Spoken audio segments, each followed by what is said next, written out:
Every day, we are witnessing more frequent and devastating climate impacts around the world. Droughts, floods, extreme heat. Every person in the world is affected, and the cost of these impacts is mounting. And we must ask, can humanity come together to turn things around? The answer is yes, but we must act quickly.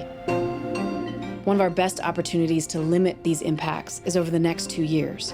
For a long time, the international community worked and often struggled to find the best way to tackle climate change. Then, in 2015, something exceptional happened. The world came together and adopted the Paris Agreement.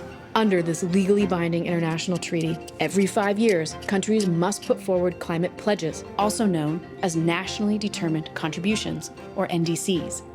These plans map out how countries will cut emissions, increase resilience to climate impacts, and other important actions. Despite the display of solidarity that countries brought to Paris, the first NDCs they presented in 2015 put the world on a trajectory of a potential 3.5-degree increase in average temperatures. A 3.5-degree increase would be devastating. It would make many parts of the planet unlivable.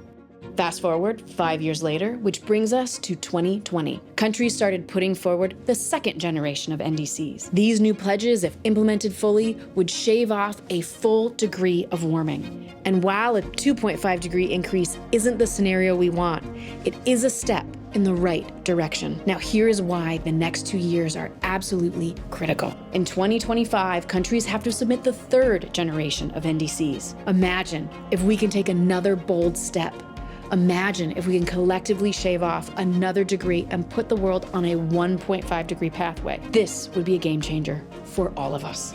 At UNDP, we are committed to doing all we can. UNDP's Climate Promise 2025 will continue to work with countries around the world to define their national action priorities and support a net zero, resilient, and inclusive future. No country can tackle the climate crisis alone. We need to act together. When next generations look back, what if we could tell them 2025 was the moment we made a safe and sustainable future possible?